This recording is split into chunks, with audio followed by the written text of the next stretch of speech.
Just thought it'd be good to share one or two stories that I've collected over the years, over the last 20 years really, about coincidences and synchronicities. And some of them are hopefully will inspire you, and they inspire me. Anyway, here's one to go on with. Many years ago, I did a sample session in one of the centres I worked in, Birmingham. And this particular lady came along, called Sonia, and began to tell me her story.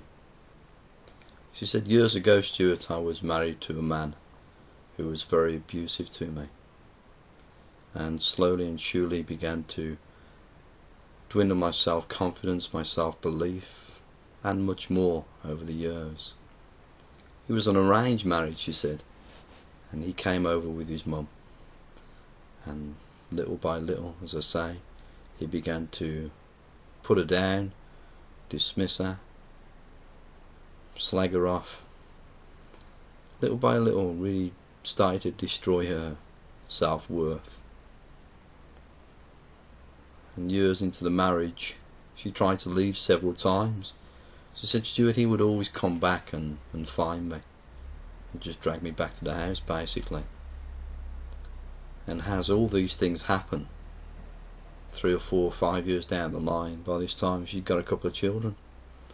And little by little he began to cut her off from her friends and her family, until she was more or less alone. Nobody used to come around to visit her, just her and the kids. And she said she got to that point, that low point in life, where she just didn't want to live anymore. Completely soul destroyed, all felt worthless, and made a decision. She said, I wanted to die, wanted to commit suicide, and she did. She attempted to. She said, I took an overdose and slashed my stomach with razor blade, and began to slowly, surely lose unconsciousness, and she was dying. The next thing, she said, I remember is, you hear these stories about going into the white light. She says, Stuart, I went into the white light. It was the most beautiful place, it really was. It was warm and inviting and just beautiful. She said, I really wanted to go in, but they wouldn't let me. I said, they? She said, something said you have to go back. She said, let me come in, please, let me come in. She said, I wanted to go in, Stuart, but they wouldn't let me. She said, you have to go back for your children. They need you. And she said, with that, she's back in her body. Almost, she said, she was hovering above her body, and she could see nurses and doctors working over her. And then she's back in her body and regained consciousness. Stuart, she said, for the next 6 months or so, those words, believe it or not, as small and simple and profound as they were to me, give me a reason for getting back. I'd lost track that my kids needed me. And slowly and surely she began to regain her strength. And a year down the line, she left her husband to come to Birmingham. And here's the twist. On the way down to Birmingham, obviously she was very low at that time, because she decided to leave the kids and come back for them at a later date. So she's on the train, a bit low, as you would be. But she'd made a decision. In her own mind, she knew what she was going to do. And she had to get away from this man who'd belittled her and destroyed her self-esteem over a period of 10 years or so. She was sitting down on the train, and a man came opposite, and they began to share a tea. Just a drink. She said, Stuart, this man was somebody that I thought I'd known all my life. There was just something about this man. We had a rapport. was just a friendship, but it was more than that. It was a connection.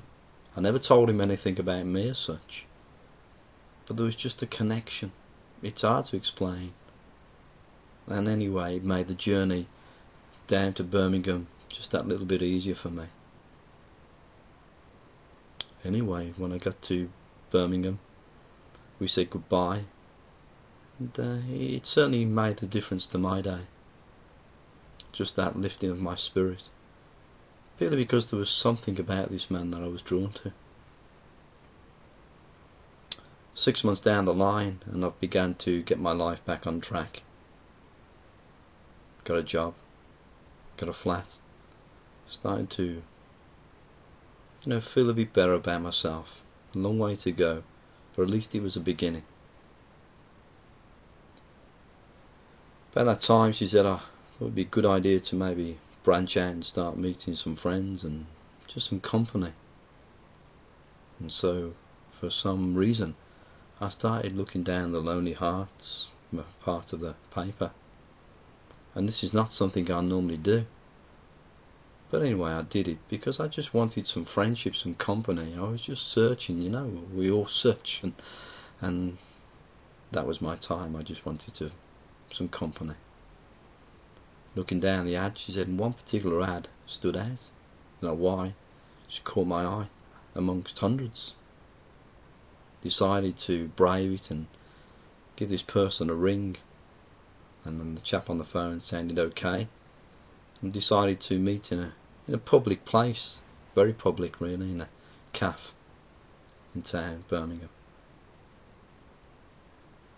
And so I went along very nervous and sat down and waited.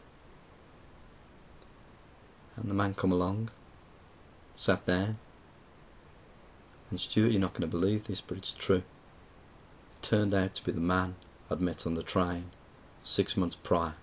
The man I'd met when I was coming down from London initially. We just picked up where we left off, she said.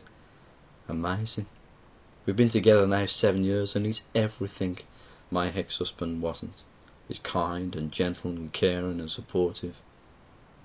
What a miracle. Amazing.